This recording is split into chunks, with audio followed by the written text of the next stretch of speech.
ಆತ್ಮೀಯ H16 news ಅರ್ಥಾತ್ ಸೀತಾರಾಮ್ ನ್ಯೂಸದ ವೀಕ್ಷಕರೇ, ನಾನು ನಿಮ್ಮವ ಎಂ ಆಯುಧ ಮಲ್ಲಪ್ಪ ಜೊತೆ ಅವರು. ತಾವು ಈಗ ಸುದ್ದಿಗಳ ಲೋಕಕ್ಕೆ ಎಂಟ್ರಿ ಹೊಡಿತಾ ಇದ್ದೀರಿ. ಈ ಸುದ್ದಿಗಳನ್ನು ಪ್ರತಿಯೊಂದು ನೋಡೋ ಜೊತೆಗೆ ನಿಮ್ಮ ಅಭಿಪ್ರಾಯಗಳನ್ನು ಹಂಚ್ತಾ ಇರಿ. ಯಾಕಂದರೆ ಈ ಸುದ್ದಿಗಳು ನಿಮಗಾಗಿ, ನಿಮ್ಮ ಬದುಕಿಗಾಗಿ, ನಿಮ್ಮ ವೈಚಾರಿಕೆಗಾಗಿ, ನಿಮ್ಮ ತಿಳುವಳಿಕೆಗಾಗಿಯೂ ನಿಮಗೂ ಗೊತ್ತು. ಜೊತೆಗೆ ನಮಗೂ ನಿಮ್ಮೊಂದಿಗೆ ಇದೊಂದು ಮಾತಾಡುವಂಥ ಜೊತೆಗೆ ಸುದ್ದಿಗಳನ್ನು ಬಿಡುವಂಥ ಕೆಲಸ. ಈ ಕೆಲಸದಲ್ಲಿ ನಾವು ನಿಮ್ಮೊಂದಿಗಿದ್ದೀವಿ ಅಂತ ಹೇಳ್ತಾ ನೋಡ್ತಾ ಇರಿ ಸುದ್ದಿಗಳನ್ನು. ಯಾಕಂದರೆ ನಿಮಗೆ ಸಾರ್ವಜನಿಕವಾಗಿ ಈಗ ನಾವೇನು ಮಾಡಿದ್ದೇವೆ ಅದು ಕೂಡ ನಿಮ್ಮೆಲ್ಲರ ಗಮನಕ್ಕೆ ತರ್ತೇವೆ. ಈಗ ತಾವು ಎಲ್ಲರೂ ಕೂಡ ಮತ್ತೆ ಎಲ್ಲೇ ಇರಲಿ ಅವರ ಹೆಸರನ್ನು ಈ ಜಾತಿ ಗಣತಿ ಮತ್ತು ಸಾಮಾಜಿಕವಾಗಿ ಏನು ನಿಮ್ಮ ಗುರುತಿದೆ ಅದನ್ನು ನೀವು ನ್ಯಾಯಬದ್ಧವಾಗಿ ಕಾನೂನಲ್ಲಿ ಏನು ಮೊದಲಿಂದ ಕೂಡ ಯಾವ ಒಂದು ಸಮಾಜಕ್ಕೆ ನೀವು ಸೇರಿದ್ದೀರಿ ಅದನ್ನು ವ್ಯಕ್ತಪಡಿಸ್ಕೊಳ್ಳುವಂಥ ಒಂದು ಅವಕಾಶವನ್ನು ಇವತ್ತು ನಾವು ಕಲ್ಪಿಸ್ಕೊಡ್ತಾ ಇದ್ದೇವೆ. ಈ ಹಿನ್ನೆಲೆಯಲ್ಲಿ ಮುಖ್ಯಮಂತ್ರಿಗಳು ಕ್ಯಾಬಿನೆಟಲ್ಲಿ ಚರ್ಚೆ ಮಾಡಿ ದಿನಾಂಕವನ್ನು, ಏಕೆಂದರೆ ಇದು ಒಂದು ದೊಡ್ಡ ಬಿಗ್ ಪ್ರೋಸೆಸ್ ಇದು. ನಾವು ಈಗಾಗಲೇ SC ಜನಾಂಗಕ್ಕೆ ಸಂಬಂಧಪಟ್ಟಂತೆ ಈಗಾಗಲೇ ಸುಮಾರು 1-2 ತಿಂಗಳಿಂದ ಅದರ ಬಗ್ಗೆ ವಿವರವಾದಂಥ ಒಂದು ಜನಗಣತಿ ಅವ್ರಿಗೊಂದು ಅವಕಾಶವನ್ನು ಕಲ್ಪಿಸ್ಕೊಟ್ಟಿದ್ದೇವೆ. ಈ ಮಧ್ಯದಲ್ಲಿ ಎಲ್ಲರೂ ಕೂಡ ಮತ್ತೆ ನಾವು ಇನ್ವಾಲ್ವ್ ಮಾಡ್ಕೋಬೇಕಾಗ್ತದೆ. ಈ ಹಿನ್ನೆಲೆಯಲ್ಲಿ ನಾವು ಕ್ಯಾಬಿನೆಟಲ್ಲಿ ತೀರ್ಮಾನ ಮಾಡಿ ಮುಖ್ಯಮಂತ್ರಿಗಳು ಯಾವತ್ತಿಂದ ಪ್ರಾರಂಭ ಆಗ್ತದೆ, ಟೈಮ್ ಲೈನ್ ಎಲ್ಲ ಕೂಡ, ಏಕೆಂದರೆ ಇದಕ್ಕೆ ಸಾವಿರಾರು ಜನ ಅಧಿಕಾರಿಗಳು, ಟೀಚರ್ಸು, ಬೇರೆ ಅವರೆಲ್ಲ ಕೂಡ ಇದಕ್ಕೆ ಬೇಕಾಗಿದ್ದರಿಂದ ಇದನ್ನು ಯಾವ ರೀತಿ ಮಾಡ್ಬೋದು ಅಂಥೇಳಿ ನಿಮ್ಮೆಲ್ಲರೂ ಕೂಡ ತಿಳಿಸುವಂಥ ಕೆಲಸವನ್ನು ನಾವು ಮಾಡ್ತೇವೆ. ಸೊ ಅದರಿಂದ ಯಾರೂ ಕೂಡ ನಮ್ಮ ಸರ್ಕಾರದ ಬಗ್ಗೆ ಆತಂಕ ಬೇಡ. ನಾವು ಎಲ್ಲರನ್ನೂ ಕೂಡ ವಿಶ್ವಾಸ ತೆಗೆದುಕೊಂಡು ಎಲ್ಲರೂ ಕೂಡ ನ್ಯಾಯವನ್ನು ಒದಗಿಸ್ಕೊಡ್ಬೇಕು ಅನ್ನೋದು ನಮ್ಮ ಕಾಂಗ್ರೆಸ್ ಸರ್ಕಾರದ ಒಂದು ಸಂಕಲ್ಪ.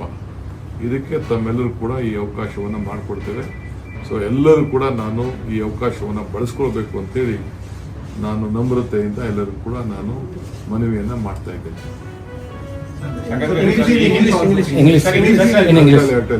ಸರ್, ಈಗ ಈ ಹಿಂದೆ ಅಪಸ್ವರಗಳು ಸಿಕ್ಕಂತೆ ಹಿಂದೂ ರಾಜ್ಯದ ಗೌರವಾನ್ವಿತ ಕಾಂಗ್ರೆಸ್ ಅಧ್ಯಕ್ಷರು ಮಲ್ಲಿಕಾರ್ಜುನ್ ಖರ್ಗೆ ಸಾಹೇಬರು, ರಾಹುಲ್ ಗಾಂಧಿ ಸಾಹೇಬರು, ಇಬ್ಬರು AICC ಪ್ರಧಾನ ಕಾರ್ಯದರ್ಶಿಗಳು ವೇಣುಗೋಪಾಲ್ ಅವರು ಮತ್ತು ಸುರ್ಜೇವಾಲಾ ಅವರು ನನ್ನ ಮತ್ತು ಮುಖ್ಯಮಂತ್ರಿಗಳನ್ನ ಬರಬೇಕು ಅಂತೇಳಿ ಆಹ್ವಾನವನ್ನು ಕೊಟ್ಟಿದ್ದರು.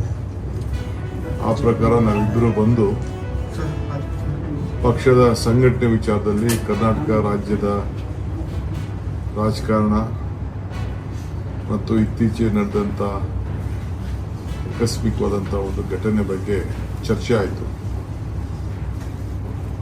ಬಹಳ ಜನ MP ಗಳು, ಶಾಸಕರು, ಮಂತ್ರಿಗಳು ಮತ್ತು ಅನೇಕ ಸಂಘಟನೆಗಳು ಕಳೆದ 10 ವರ್ಷದಿಂದ ನಡೆದಂಥ ಜಾತಿ ಗಣತಿ ವಿಚಾರದಲ್ಲಿ ಏನು ನಾವು 12ನೇ ತಾರೀಕು ಒಂದು ಅಂತಿಮ ತೀರ್ಮಾನ ತೆಗೆದುಕೊಳ್ಬೇಕು ಅಂತ ನಿಗದಿಯಾಗಿತ್ತು.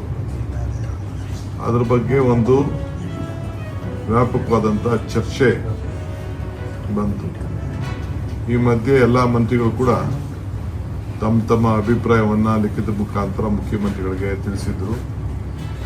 ಅನೇಕ ಸಂಘಟನೆಗಳು, ಮಠಾಧೀಶರು, ಸಂಘ ಸಂಸ್ಥೆಯವರು, ಶಾಸಕರು, ಮಂತ್ರಿಗಳೆಲ್ಲ ಕೂಡ ಪ್ರತ್ಯೇಕವಾಗಿ ನಮ್ಮ ವರಿಷ್ಠರು ಕೂಡ ಮಾತಾಡಿದರು.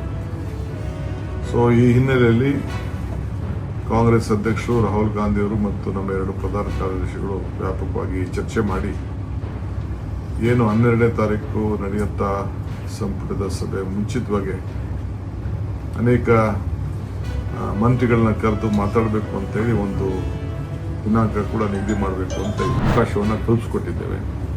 ಈ ಮಧ್ಯದಲ್ಲಿ ಎಲ್ಲರೂ ಕೂಡ ಮತ್ತೆ ನಾವು ಇನ್ವಾಲ್ವ್ ಮಾಡ್ಕೊಳ್ಬೇಕಾಗ್ತದೆ.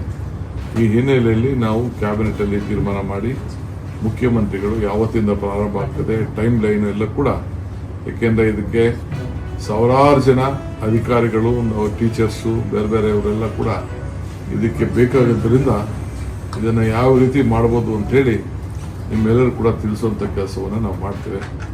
ಸೊ ಅದರಿಂದ ಯಾರೂ ಕೂಡ ನಮ್ಮ ಸರ್ಕಾರದ ಬಗ್ಗೆ ಆತಂಕ ಬೇಡ. ನಾವು ಎಲ್ಲರನ್ನೂ ಕೂಡ ವಿಶ್ವಾಸಕ್ಕೆ ತೆಗೆದುಕೊಂಡು ಎಲ್ಲರೂ ಕೂಡ ನ್ಯಾಯವನ್ನು ಒದಗಿಸ್ಕೊಡ್ಬೇಕು ಅನ್ನೋದು ನಮ್ಮ ಕಾಂಗ್ರೆಸ್ ಸರ್ಕಾರದ ಒಂದು ಸಂಕಲ್ಪ. ಇದಕ್ಕೆ ತಮ್ಮೆಲ್ಲರೂ ಕೂಡ ಈ ಅವಕಾಶವನ್ನು ಮಾಡಿಕೊಡ್ತೇವೆ. ಸೊ ಎಲ್ಲರೂ ಕೂಡ ನಾನು ಈ ಅವಕಾಶವನ್ನು ಬಳಸ್ಕೊಳ್ಬೇಕು ಅಂತೇಳಿ ನಾನು ನಮ್ರತೆಯಿಂದ ಎಲ್ಲರೂ ಕೂಡ ನಾನು ಮನವಿಯನ್ನು ಮಾಡ್ತಾ ಇದ್ದೇನೆ.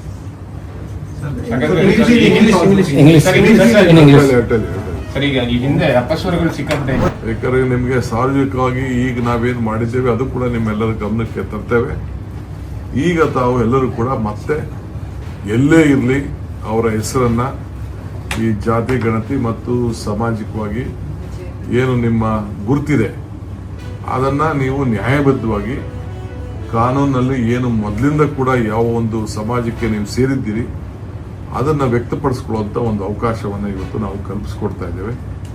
ಈ ಹಿನ್ನೆಲೆಯಲ್ಲಿ ಮುಖ್ಯಮಂತ್ರಿಗಳು ಕ್ಯಾಬಿನೆಟಲ್ಲಿ ಚರ್ಚೆ ಮಾಡಿ ದಿನಾಂಕವನ್ನು, ಏಕೆಂದರೆ ಇದು ಒಂದು ದೊಡ್ಡ ಲಾಂಗ್ ಬಿಗ್ ಪ್ರೋಸೆಸ್ ಇದು.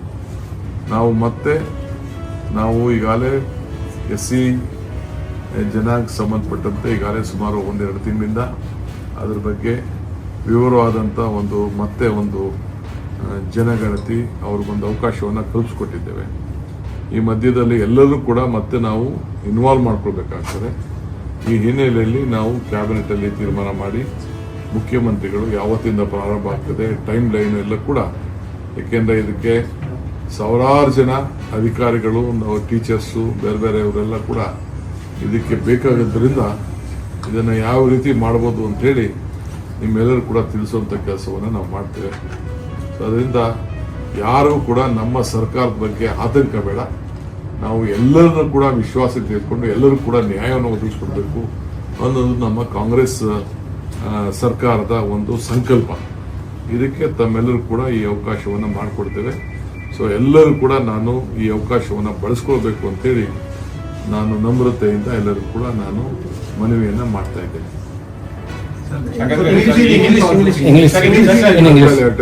ಸರ್, ಈಗ ಈ ಹಿಂದೆ ಅಪಸ್ವರಗಳು ಸಿಕ್ಕಂತೆ ಆತ್ಮೀಯರೇ, ಎಲ್ಲ ಸುದ್ದಿಗಳನ್ನು ನೋಡಿದ್ರಲ್ಲ, ಏನು ಅನಿಸ್ತು ನಿಮಗೆ? ಇದರಲ್ಲೇ ನಿಮ್ಗೆ ಲೈಕ್ ಆಗಿರ್ಬೋದು, ಡಿಸ್ಲೈಕು ಆಗಿರ್ಬೋದು, ಕಾಮೆಂಟ್ ಬೇಡಪ್ಪ ಅಂತೂ ಅನಿಸಿರ್ಬೋದು, ಕಾಮೆಂಟ್ ಮಾಡಬೇಕಪ್ಪ ಅನಿಸಿರ್ಬೋದು, ಶೇರ್ ಮಾಡಬಾರ್ದಪ್ಪ ಅನಿಸಿರ್ಬೋದು, ಅದು ಮಾಡಬೇಕು ಅನಿಸಿರ್ಬೋದು. ಏನಾದರೂ ಆಗಲಿ ಶೇರ್ ಮಾಡ್ತಾಯಿರಿ, ಈ ನ್ಯೂಸ್ಗಳನ್ನ ಹಂಚ್ತಾ ಇರಿ, ಜೊತೆಗೆ ಇದಕ್ಕೆ ಸಬ್ಸ್ಕ್ರೈಬ್ ಆಗ್ತಾಯಿರಿ ಅಂತ ಹೇಳ್ತಾ H16 ನ್ಯೂಸ್ ಅರ್ಥಾತ್ ಹೇ ಸೀತಾರಾಮ್, ಇದು ಸತ್ಯದ ಕೈಗೆ ನಡಿ. ವಂದನೆಗಳು.